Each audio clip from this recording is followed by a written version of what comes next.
The following story is the real case of Relisha Rudd from 2014 in Washington, D.C. Let us know in the comments where you're watching from.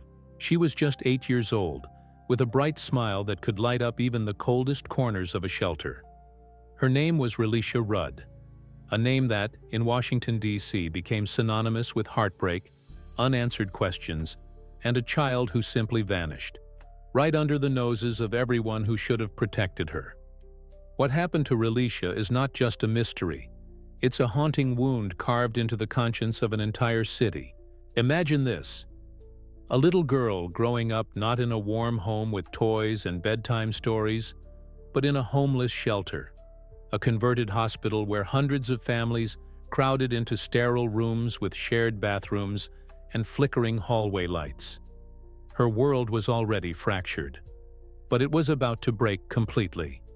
It began subtly, a few missed days at school. Excuses were given. A doctor's note was handed in. But the name on the note wasn't a real pediatrician. It was a man named Khalil Tatum, a janitor at the shelter. He wasn't a doctor. He wasn't even someone Relisha should have been spending time with. But she was. Over and over again. Why? Why was an adult man, unrelated to the family, spending private time with an 8-year-old girl? The shelter staff saw them together. He gave her gifts, took her to see the lights at night, brought her McDonald's. It all seemed like kindness, perhaps, in a place where kindness was in short supply. But hindsight tells a darker story. On March 1, 2014, Relisha was last seen on surveillance footage walking down a hallway of a Holiday Inn in the company of Tatum. That image, a small girl with braids, clutching a bag, trailing behind a man more than twice her size, is the last confirmed sighting of her. After that, she was gone. Her mother didn't report her missing, not for weeks. Why? Because Tatum had told her that Relisha was with him, that he was taking care of her, helping her. He claimed he was taking her to a doctor for treatment. But he wasn't. And when the school finally grew suspicious and contacted authorities, it was already too late.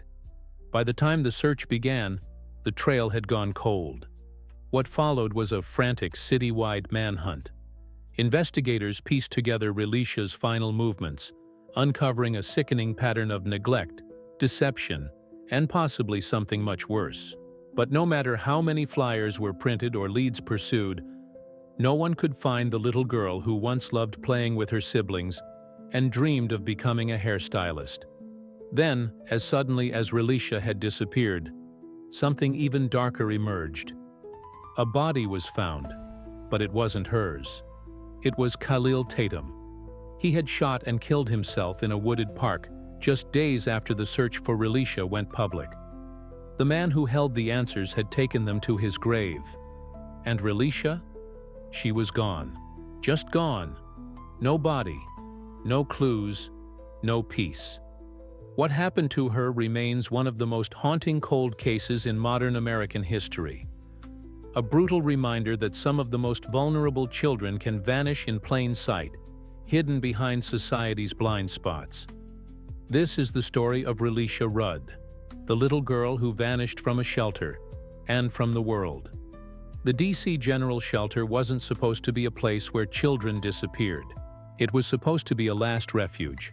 Imperfect, yes, but safe. Yet, for Relisha Rudd, it became a house of shadows, where the most vulnerable slipped through the cracks, unnoticed and unprotected. Relisha lived there with her mother, Shamika Young, and her younger brothers. The shelter had a notorious reputation. Overcrowded, understaffed, and rife with complaints, it was a place where trauma simmered just beneath the surface. Families shared common spaces, and privacy was almost non-existent. It wasn't unusual for residents to develop relationships with staff, but the relationship between Relisha and Khalil Tatum would later be seen as far more than inappropriate.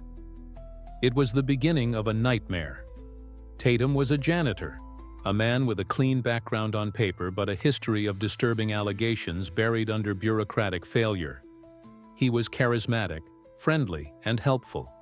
The kind of man who knew how to gain trust, especially from those with little reason to mistrust kindness. He offered gifts to children, helped struggling families, and formed an especially close bond with Relisha. Too close. According to multiple witnesses, he often took her away from the shelter. He brought her toys, clothes, even a tablet. He gained the favor of Shamika Young, who, battling her own difficulties and trying to navigate survival in a failing system, allowed Tatum increasing access to her daughter. He wasn't just helping, he was inserting himself into their lives. No one intervened. The school began to notice her absences in February. 1 or 2 days turned into a week, then another. Shamika reportedly explained that Relisha was under the care of a doctor. She even provided a name, Dr. Tatum. The lie was so bold it almost worked. But something didn't sit right with the staff. When the school finally demanded proof, everything unraveled. A social worker visited the shelter on March 19th, intending to meet with this doctor. But Relisha wasn't there. No one had seen her in days. Panic began to ripple. Calls were made.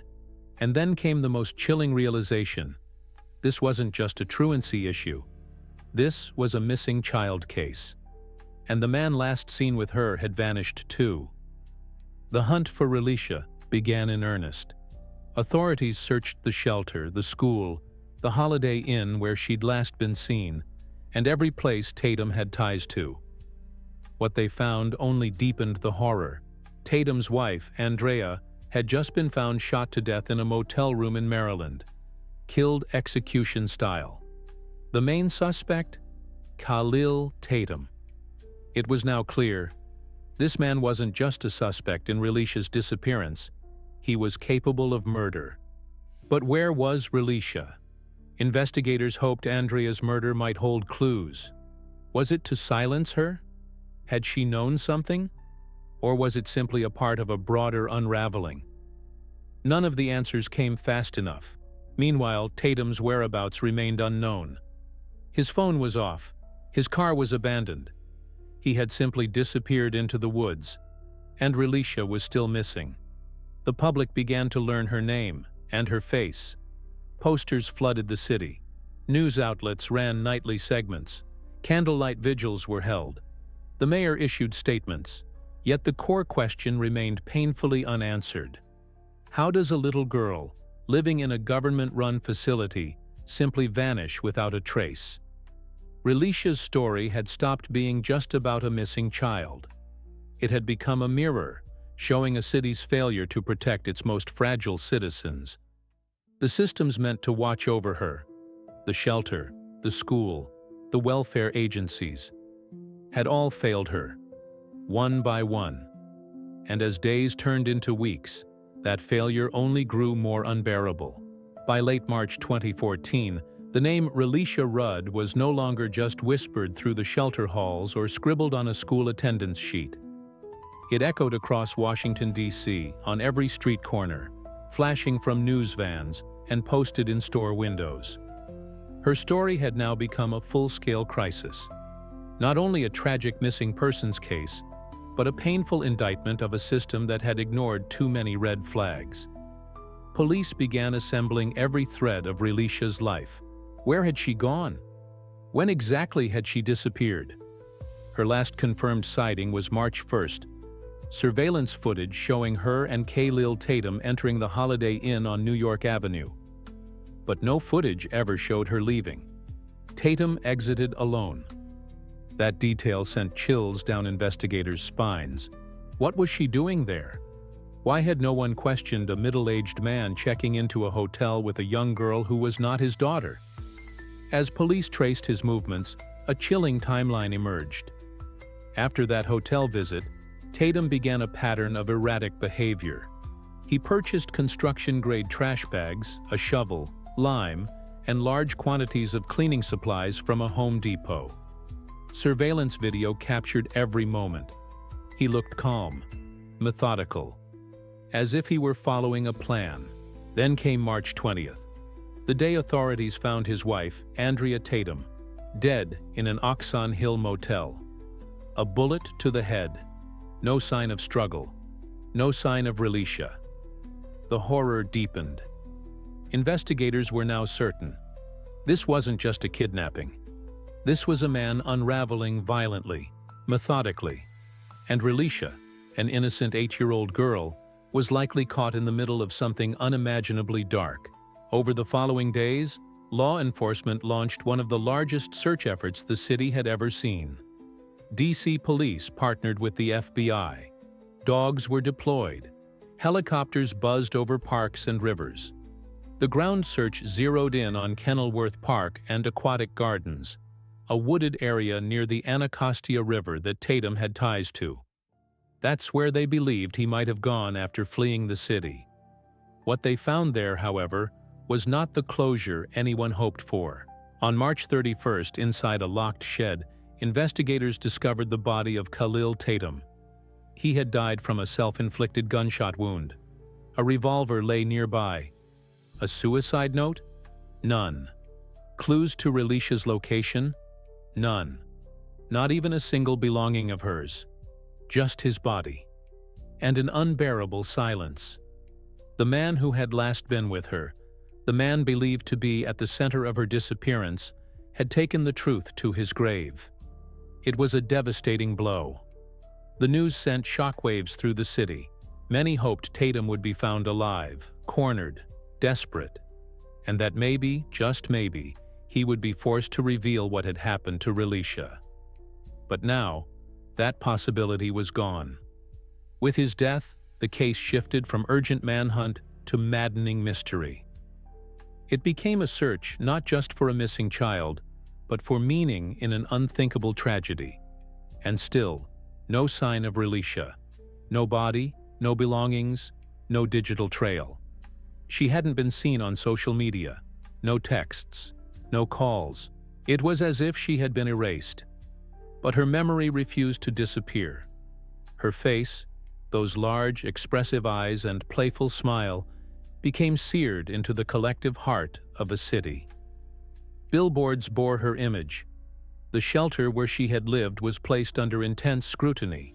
Politicians demanded reforms. Activists organized community patrols. And her family, torn by grief and guilt, struggled to explain how everything had spiraled out of control. Meanwhile, the public's demand for answers only grew louder. How had so many adults failed to notice what was happening? Why did no one question the relationship between Relisha and a janitor? How could a child be absent for weeks without a single home visit? Why didn't her own mother raise the alarm? Each question cut deeper than the last. As the days passed, public anger began to swell. It wasn't just grief anymore, it was outrage. How had a little girl, living under the watch of public institutions, gone missing for nearly a month without anyone sounding the alarm? Every detail that surfaced made the picture darker, more disturbing, and more unforgivable. The city had not only lost a child, it had failed her. At the center of that failure was a network of systems meant to protect children like Relisha. Schools, shelters, child welfare agencies. None of them acted when they should have. The District of Columbia's Child and Family Services Agency had prior contact with the family. There were warning signs, allegations of neglect, troubling living conditions, indicators that Shamika Young was overwhelmed and unable to care for her children properly. But those concerns had not resulted in long-term interventions. Instead, case files collected dust. Home visits were brief.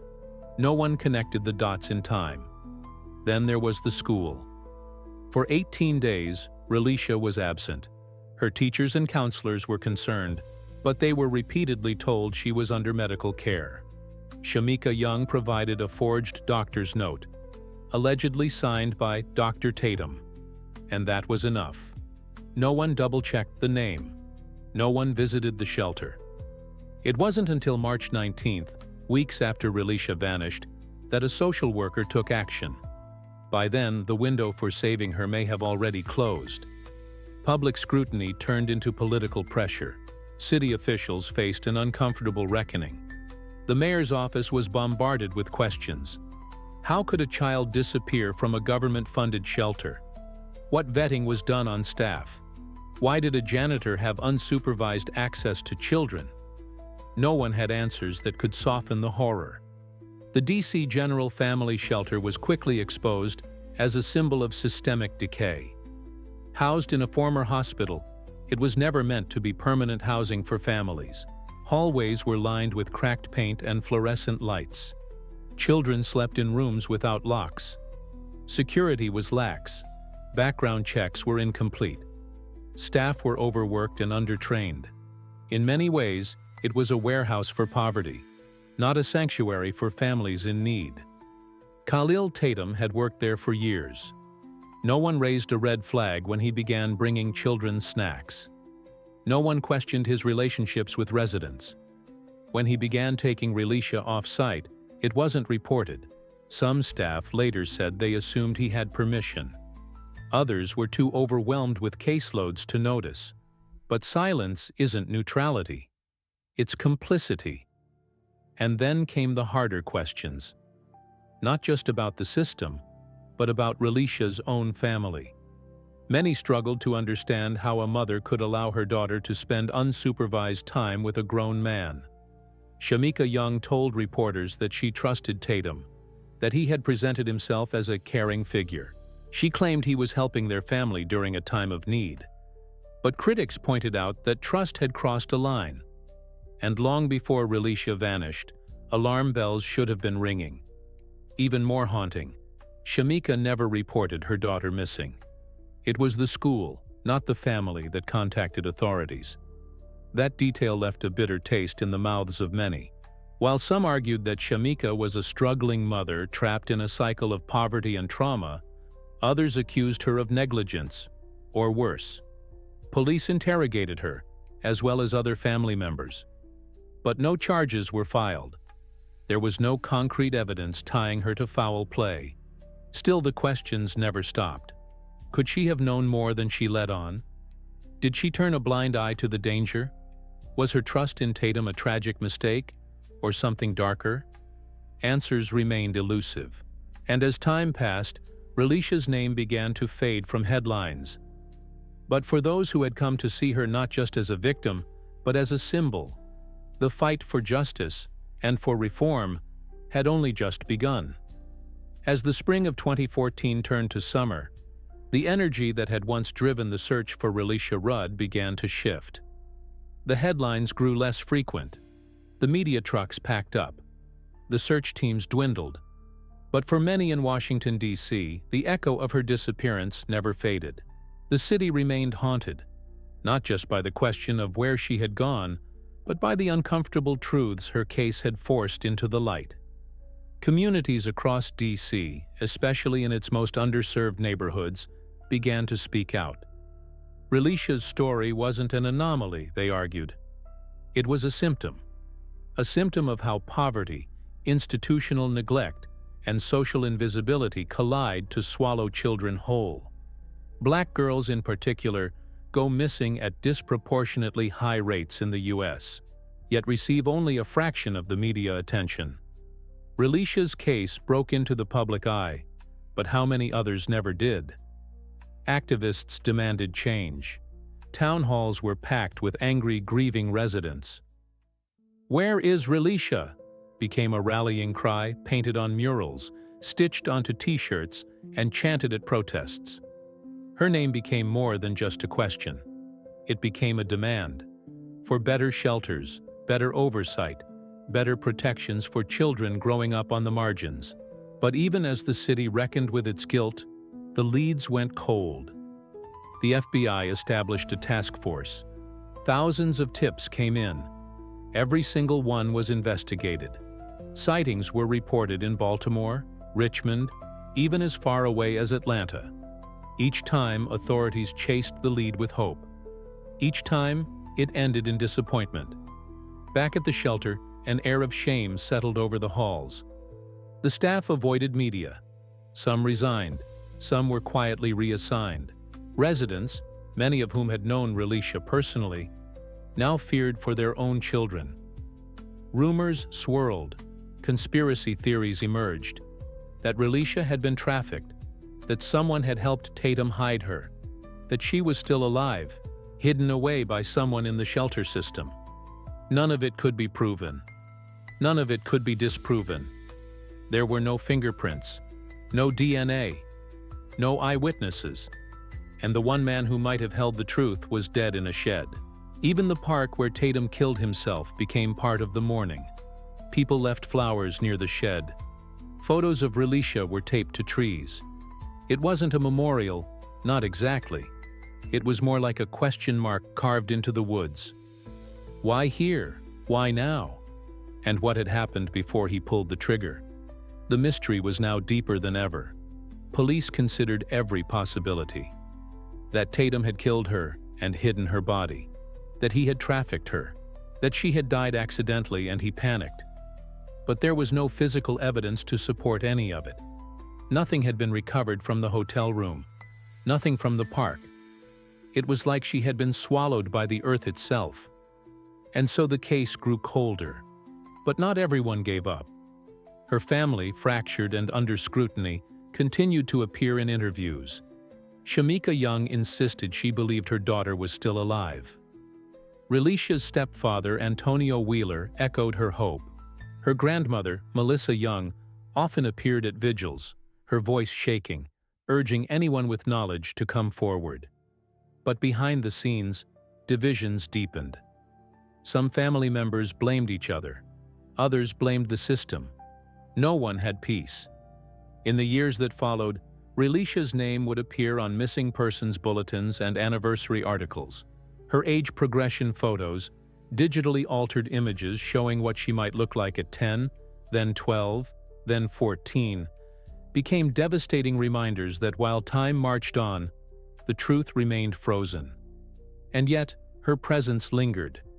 In the city's psyche, in the hearts of those who still lit candles, in the eyes of every little girl growing up in places no one wants to look. When facts are few and silence is deafening, theories begin to grow, like weeds in the cracks of truth.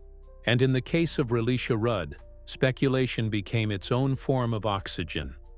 People needed something to believe, to explain the unbearable mystery of how a child could vanish without a single clue. Over the years, dozens of theories emerged. Some were grounded in logic, others in desperation. One of the most pervasive theories was that Relisha had been trafficked. This idea wasn't pulled from thin air. DC is a known corridor for human trafficking, with its highways connecting major urban centers and its transient populations providing cover for exploitation. Advocates pointed to the disturbing reality that young girls, especially black girls, are often overlooked by law enforcement and underreported by media. Could Tatum have sold or delivered Relisha to someone else before killing himself? Supporters of this theory pointed to several things: Tatum's ability to move around the city unnoticed, his strange behavior in the weeks before his death, and the fact that no physical evidence tied him to her presumed death. They also questioned why, if he had harmed her, he would have taken such care to ensure she was never found. Trafficking was horrific, but it offered a terrifying sliver of hope that Relisha might still be alive, hidden, waiting. The second theory was simpler, but darker: that Tatum killed her shortly after their last sighting and disposed of her body so effectively that it simply hasn't been found. His trip to Home Depot was central to this idea. The trash bags, the lime, the shovel. It painted a chilling picture. Investigators believe this scenario is the most likely, but without a confession or forensic evidence, it remains just a theory. Another theory suggested that Relisha died accidentally, perhaps from an overdose, perhaps during an assault, and Tatum panicked, covering it up before taking his own life. This theory gained traction because of the eerie calmness he displayed in his final movements. Buying cleaning supplies, checking into motels. There was no erratic behavior, no wild attempt to flee the country. It was as if he had planned everything. And then, there were the conspiracy theories. Some believed the shelter itself was involved in a cover-up, that Tatum wasn't acting alone, that other staff or even residents knew what had happened. These ideas were harder to verify, rooted in distrust of institutions that had already failed so spectacularly. In communities where authority has long been synonymous with neglect, conspiracy becomes a coping mechanism. There were even those who pointed the finger back at Relisha's family, suggesting that someone else had harmed her and framed Tatum, who then killed himself out of guilt or despair. But police found no evidence to support this. Every timeline, every surveillance clip, every witness placed Relisha last in the company of one man, Khalil Tatum. Still, no theory satisfied the aching truth. She was gone, and no one knew why. Meanwhile, each anniversary of her disappearance brought renewed pain. Press conferences were held. Investigators repeated pleas for information. Anonymous tip lines reopened. Search efforts occasionally restarted. Digging in parks, searching abandoned buildings. But nothing surfaced. The passage of time didn't dull the tragedy. It deepened it. Relisha Rudd became a kind of urban ghost, not in the supernatural sense, but in the societal one. Her face haunted subway walls and courtroom speeches. Her story was invoked during policy debates, mentioned in calls for shelter reform, and cited in discussions about racial disparities in missing persons cases. She became a symbol, but symbols don't answer questions. Symbols don't hug their brothers or return to class or celebrate a birthday. The world kept moving. But for those who had loved Relisha, and for those who had come to love her in absence, it never moved past March 1, 2014. In the quiet halls of Payne Elementary School, the absence of one small student echoed louder than any voice. Relisha Rudd had once sat in those classrooms, her desk covered with doodles and scraps of paper, her handwriting just beginning to form steady lines. Her teachers remembered her laugh, high, quick, infectious. She loved art. She liked to braid her classmates' hair. She was shy at first, but opened up when she trusted you. When she disappeared, her seat stayed empty for a long time. No one had the heart to remove her name from the attendance list. Her backpack hung on its hook for weeks.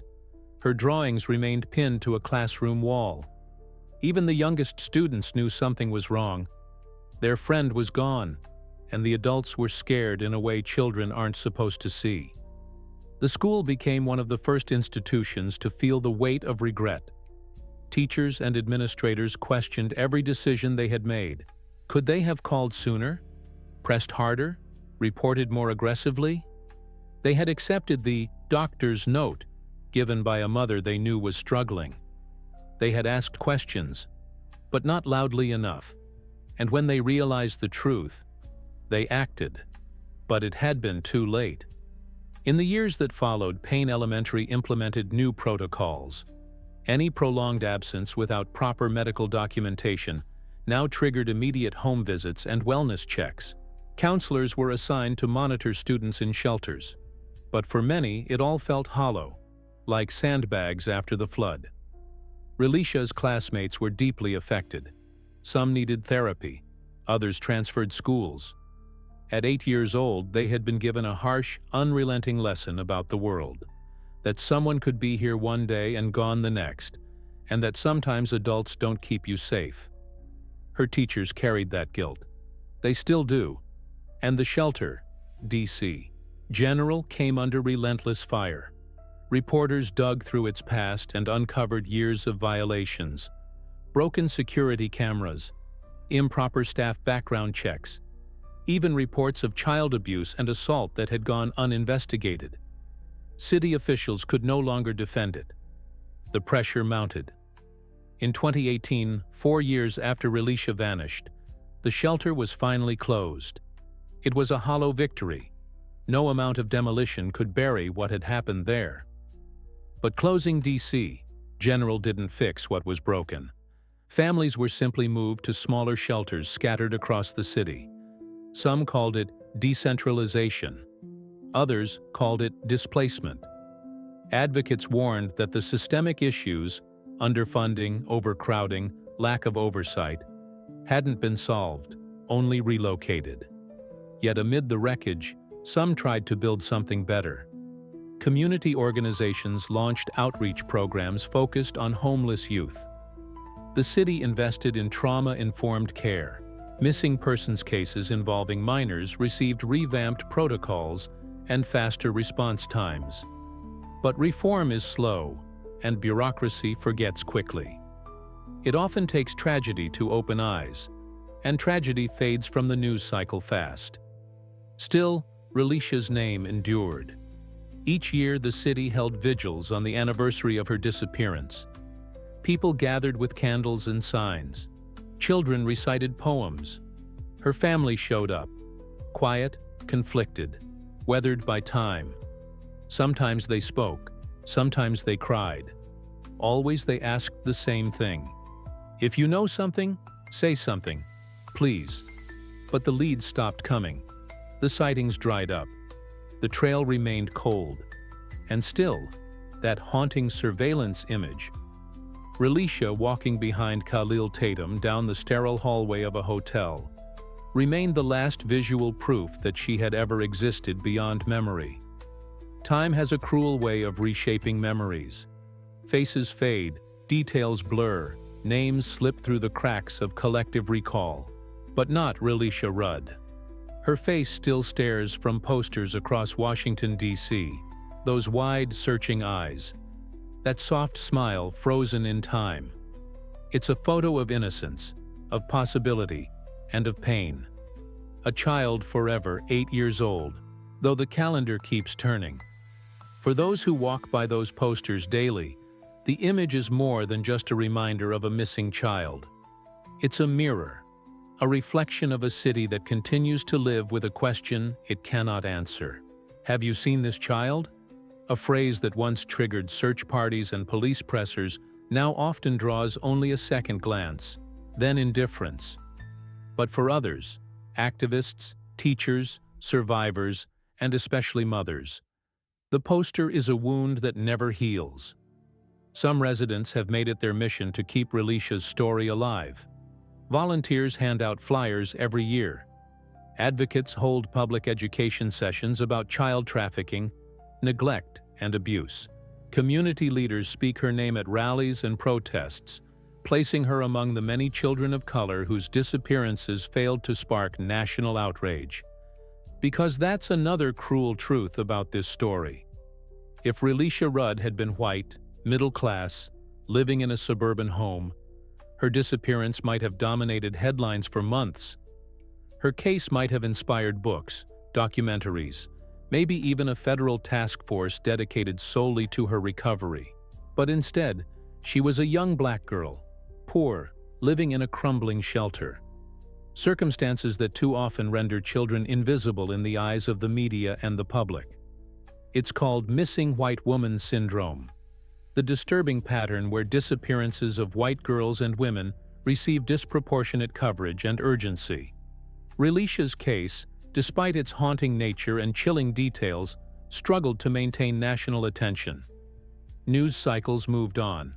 Politicians turned their focus elsewhere. And yet, children kept disappearing. Relicia became the face of this injustice. Not by choice, not by legacy, but by default. A symbol of what happens when society fails to see a child as worthy of saving until it's too late. And what about the children who came after? Social workers say that Relicia's disappearance changed protocols. Families in shelters are more closely monitored. Relationships between staff and residents are watched with sharper eyes. Schools now verify medical notes and follow up on prolonged absences faster. But those reforms came at the cost of one child, a child who still hasn't come home. Her younger brothers, now older than she was when she vanished, carry the weight of her name. They've grown up in her shadow, constantly reminded of a sister they once shared beds and toys with, but whose fate remains unknown. Her mother, often criticized and scrutinized, continues to insist that she believes Relicia is alive. She clings to hope that someone knows something, that the silence will break. And in the city's corners, murals of Relisha continue to appear. One shows her with angel wings, floating above the Capitol. Another depicts her older, smiling, wearing a graduation cap, a version of the future that never came. They are beautiful, and they are devastating, because in every painting, every poster, every poem written in her honor, the message is always the same. She mattered, and she still does. In most missing child cases, hope fades in stages. First, the panic, then the chase, then the public mourning, and finally, the silence. But in Relisha's case, something unusual happened. The silence never settled completely. There was always a flicker, a whisper, a tiny ember that refused to die out. It wasn't just a mother's denial or the naive belief of a grieving community. It was something deeper, a collective refusal to accept the idea that an 8-year-old girl could vanish so completely, without a trace, and remain forgotten. This ember of hope wasn't always rational. Sometimes it wasn't even helpful. But it was persistent. Some believed Relisha had escaped something worse, that perhaps Tatum had given her away to someone who might have actually cared for her, that maybe she was being hidden out of protection, that if she had died, something, anything, would have been found by now. Because what kind of world allows a child to disappear and leave nothing behind? These questions kept investigators awake at night, and they fueled relentless advocates like Derica Wilson and Natalie Wilson, co-founders of the Black and Missing Foundation. For them, Relisha was a central case, a symbol of both systemic neglect and a community's fierce love. Their work helped keep Relisha's name in the media, even when the headlines stopped. They appeared on TV, organized vigils, coordinated with police. Every year, they made sure someone was still asking, "Where is Relisha Rudd?" Meanwhile, the case remained technically open, though cold. Every few months, tips still trickled in. A woman in Philadelphia thought she saw a teenager who looked like Relisha. A man in Atlanta claimed he overheard a name being used at a shelter that raised red flags. Police checked every lead. Every time, the same result: nothing. The FBI continued to offer a reward, tens of thousands of dollars for credible information leading to her recovery. But even that didn't shake loose the truth. It seemed that whatever had happened to Relisha, it had been swallowed up by the perfect storm of poverty, neglect, and calculated silence. And yet, her case became a kind of touchstone for other families. Mothers of missing children began showing up at Relisha's vigils. They told their stories, held up their own posters, and spoke their daughters' names. In doing so, they created a kind of solidarity, a community of grief, bonded not just by loss, but by the shared experience of being ignored. Relisha had become a rallying point, a spark that refused to go out. And in that spark, hope took many forms. Some held on to the possibility that she was alive. Her identity changed, waiting to be found. Others didn't need her to be alive to keep hoping. They just needed justice, a discovery, a confession, a place to mourn, something that could give shape to the pain. But no discovery ever came.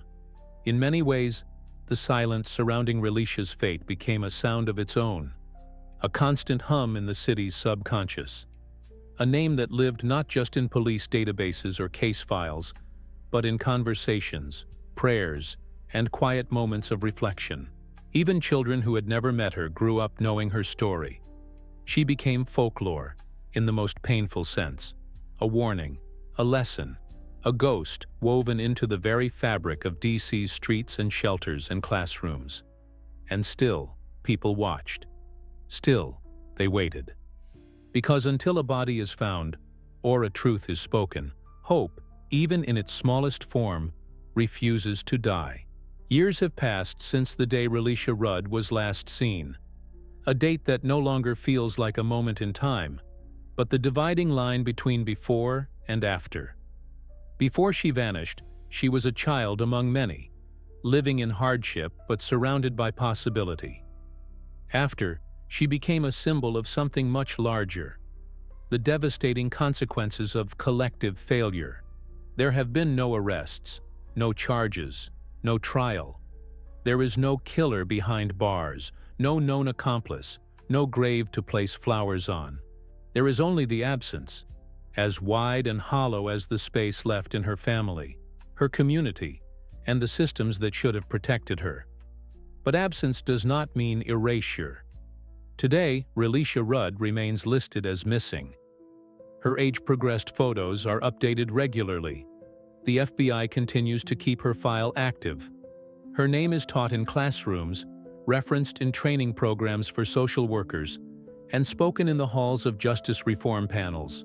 She has become a silent teacher, one who forces those in power to reconsider the cost of ignoring the most vulnerable.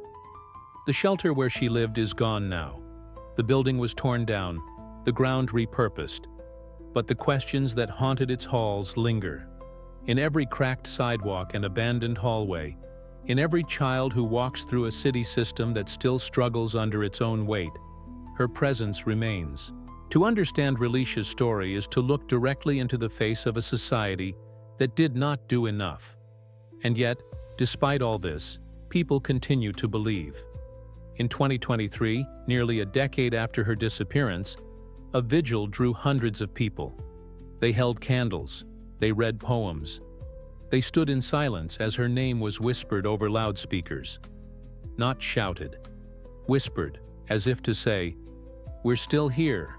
We haven't forgotten." Relisha's brothers stood among the crowd that night, now teenagers themselves. One of them spoke. "She was my sister. I don't remember everything, but I remember her laugh. I still hear it sometimes." His voice cracked. "I just want to know what happened." So do we all. Because Relisha's story isn't just about one girl. It's about thousands of children across the country whose disappearances don't command front-page headlines. It's about families torn apart by poverty and left invisible by bureaucracy. It's about how, in the quiet corners of a city, someone can slip away, and how sometimes the world doesn't notice fast enough. But for Relisha, someone noticed. You noticed. Everyone who hears her name, who sees her face, who feels the weight of this story, you are part of what comes next. Whether justice is ever served, whether answers are ever found, there is power in remembrance. There is dignity in refusing to let her story go silent. Relisha Rudd vanished from the world on March 1, 2014. But she is not gone. Not from our minds, not from our hearts, not from the places that failed her, and must now do better for those who come after. She is still out there in some way, in the fight, in the outrage, in the hope. And as long as her name is spoken, she will never truly disappear.